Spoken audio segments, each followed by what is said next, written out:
What? What? Shit.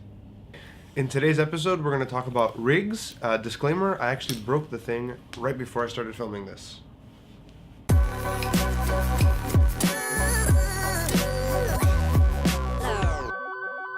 So yes, it's been said many times on the web, it's been said by famous YouTubers, filmmakers, gear doesn't matter, except sometimes it does. That doesn't mean it needs to be expensive gear, it doesn't need to be proper gear, you just need to know what kind of gear you need for a specific situation.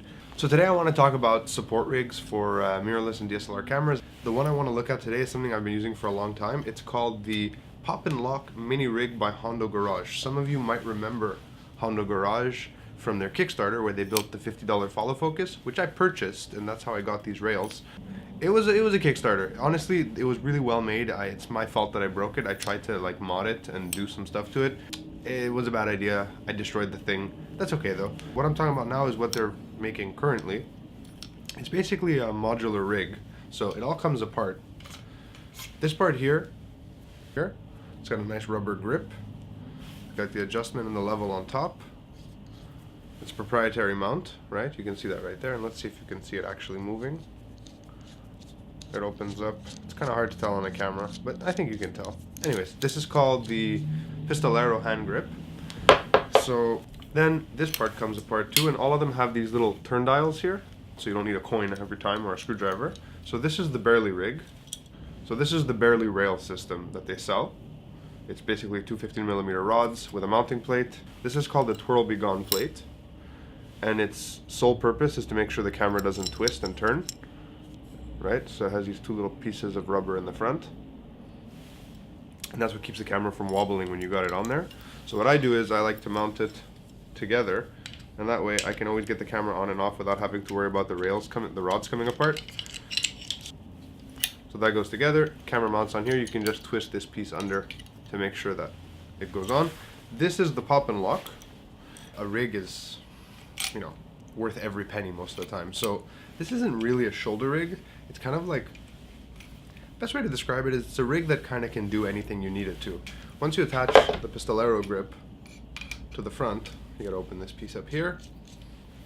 So you attach this in here, it slides in. Like I said, it's a proprietary mount. So this is made by Hondo Garage. They're a machine shop. I think they're in Utah. Yeah, they're in Utah, maybe. Anyway, so this part here, they all have Rosette Mounts, which you can see right here, right? And they have ball bearings inside. They're made of plastic.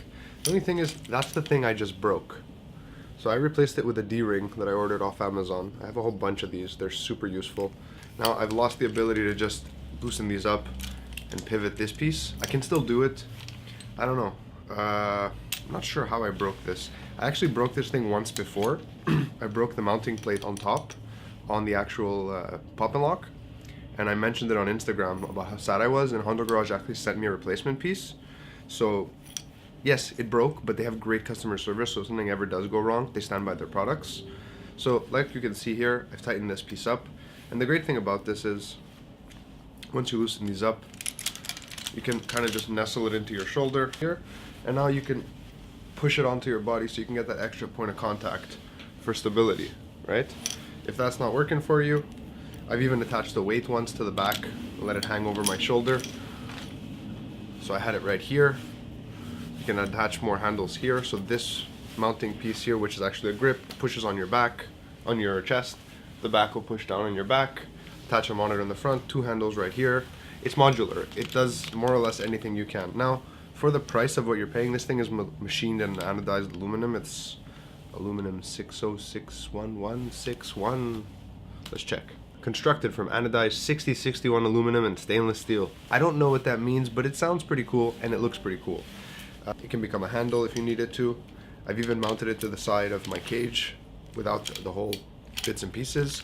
And it kind of gives you the ability to just shoot quickly, dirty, running gun, which is a lot of the kind of shooting I do. So aside from knowing what it is you want to shoot and having the right camera or the right lens or the right whatever, a rig is super important because you want to be able to attach any kind of accessories you might need, be it a follow focus, a matte box, or a cage, or whatever you might need, so you can have mounting points. The other most important part about a rig is the fact that it helps you stabilize your image. So not everyone has a gimbal, and sometimes you don't need a gimbal. because honestly, it's just too fluid sometimes. You want a bit of organic shake in your shots so it can feel handheld. Maybe you're shooting something a little grittier, maybe you're shooting something that needs to feel a bit dock style. It doesn't need to have that epic kind of sweeping motion all the time. So gimbals are great for that kind of stuff, but a rig is, you know, worth every penny most of the time. You have gear. It might be a piece of crap gear.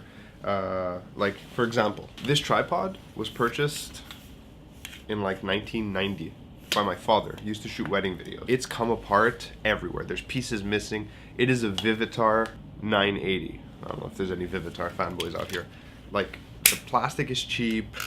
The mounting points are crap. It's heavy for what it is. It's like this weird, like, old school aluminum.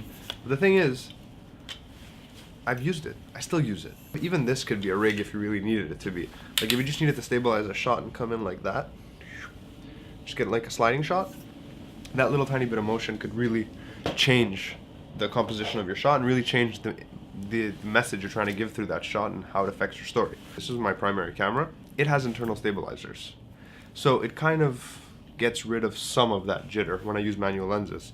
But this little piece right here, which is a strap from Cozy Speed, there we go. So all it is that. And what you do is, once you get your hand in there, you can kind of counterweight the camera itself. So that actually, that's a stabilizer right there. This is a stabilizer. And you can do this same thing with, I don't know, anything really. You could just put a piece of string or whatever. I don't know. Whatever you have access to. Maybe a piece of like aluminum fiber or something.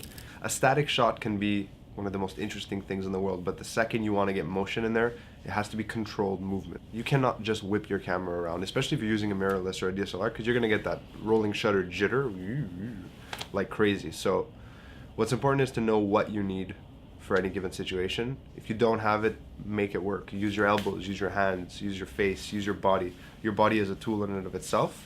So I think I'm going to leave it on that. If you like this video, like and subscribe. I'm going to try and make more of these. I'm going to try and do them better because I broke my rig. I'm a little sad about that. I'm going to try and fix that. Maybe I'll reach out to them, see if they can fix it for me. I don't know. My name is Phil. I just filmed this. I hope you liked it. If you did, like and subscribe so you can get more videos like this. If not, I'll see you next time. If you didn't subscribe, you'll have to find me, but hopefully I'll see you next time.